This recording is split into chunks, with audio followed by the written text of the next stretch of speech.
Noticia del momento. La noticia de la hora tiene que ver con la Corte Interamericana de Derechos Humanos. Abrió un caso para evaluar la responsabilidad internacional del Estado en el magnicidio de Jaime Garzón. ¿Por qué se asegura hoy que el crimen se mantiene en la impunidad? Rafael, ¿con quién vamos a conversar a esta hora en Contrarreloj? Buenas tardes. Buenas tardes, Rochi. Hablaremos con Yomari Ortegón. Ella es abogada y presidenta del colectivo de abogados Socialvear Restrepo, que representa a la familia de Jaime Garzón en esta instancia ante la Comisión Interamericana de Derechos Humanos. Yomari, gracias por atendernos y bienvenida a Contrarreloj. Muy buenas tardes, Rafael, y amigos y amigas de Contrarreloj.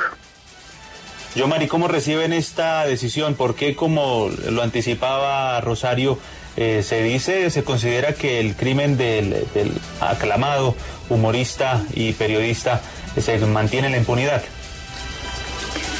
Bueno, este caso se presentó a la Comisión Interamericana en el año 2011, justamente porque en ese momento, como ahora, no se habían avanzado en líneas de investigación para establecer las responsabilidades finales respecto de la planeación, ejecución y también favorecimiento del homicidio del periodista crítico Jaime Garzón Forero. Hace varios años que se presentó la petición a la comisión y hoy la situación de sustancial impunidad se mantiene. Sabemos que por este homicidio fue condenado el señor José Miguel Narváez en primera y segunda instancia a 26 años, que luego intentó someterse a la Jurisdicción Especial para la Paz. Pero más allá de esa condena y también la condena del antiguo comandante de la SAUCE, Carlos Castaño, pues no ha habido una investigación diligente que en todos estos años brinde a la familia una explicación de quién dio la orden de asesinar a Jaime Garzón Forero, cómo se produjo su asesinato, quiénes participaron, a pesar de que hay indicios de que la Brigada 13 pudo haber estado involucrada y que integrantes de la fuerza pública participaron en ello. La Fiscalía no ha avanzado de manera suficiente y por ello la Comisión Interamericana decidió admitir el caso y ahora entramos en una fase de discusión sobre la responsabilidad internacional del Estado, que finalmente podría llevar a que sea responsabilizado ante la Corte Interamericana de Derechos Humanos. Yomari, ¿cómo reciben la posición que ha adoptado el Estado desde hace varios años de señalar que, digamos, hablar de impunidad no es cierto y que ha habido avances, ha habido condenas como por ejemplo la de José Miguel Narváez, y sobre todo si ustedes esperan llegar a una solución de acuerdo amistosa, por ejemplo, con el gobierno actual de Gustavo Petro, que parece tener una perspectiva distinta que otros gobiernos en lo que refiere a casos ante la CIDH? Pues en este momento no tenemos ninguna propuesta concreta por parte de la Agencia de Defensa Jurídica del Estado de desarrollar un acuerdo de solución amistosa, que por supuesto tendría que ser consultado con los familiares de Jaime Garzón. En nuestro caso, nosotros somos representantes de su hermana Marisol Garzón Forero y sería ella quien tendría la última palabra sobre una eventual solución amistosa o conciliación. De este gobierno sí esperamos que cambie la tendencia de su estrategia jurídica ante la Comisión y la Corte Interamericana de Derechos Humanos, y sí esperaríamos que reconozca responsabilidad en muchos casos en los cuales las decisiones nacionales, en este caso por ejemplo el Consejo de Estado, la propia Fiscalía, ya han avanzado en establecer la responsabilidad estatal en conjunto, no me refiero a responsabilidades individuales, pero aquí ya hay una decisión del Consejo de Estado de 14 de septiembre de 2016 que señala que el Estado colombiano es responsable por el crimen.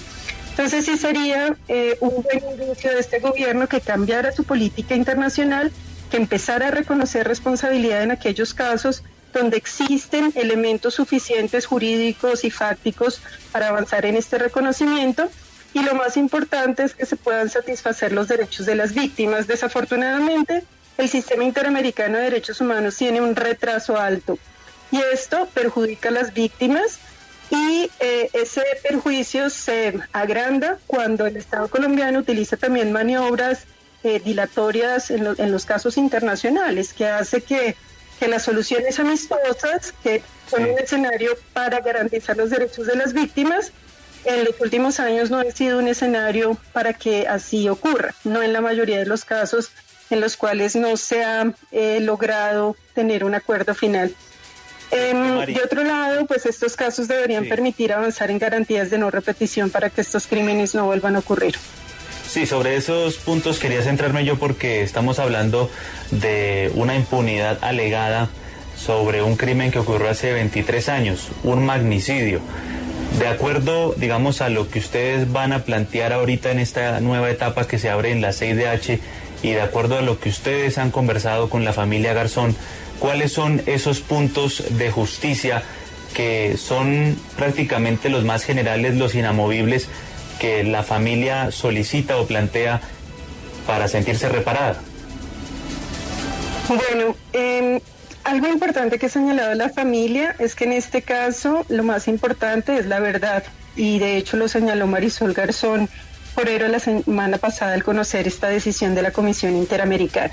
Entonces, un primer elemento es la verdad, por qué ocurrió el crimen, quiénes participaron en la decisión, quiénes participaron en la ejecución, en la planeación, pero también, y esto es algo que no ha satisfecho la justicia colombiana, es quiénes participaron del encubrimiento.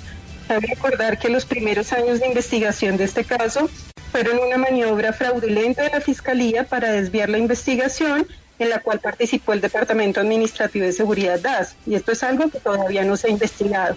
Entonces existe una pretensión importante que es la verdad.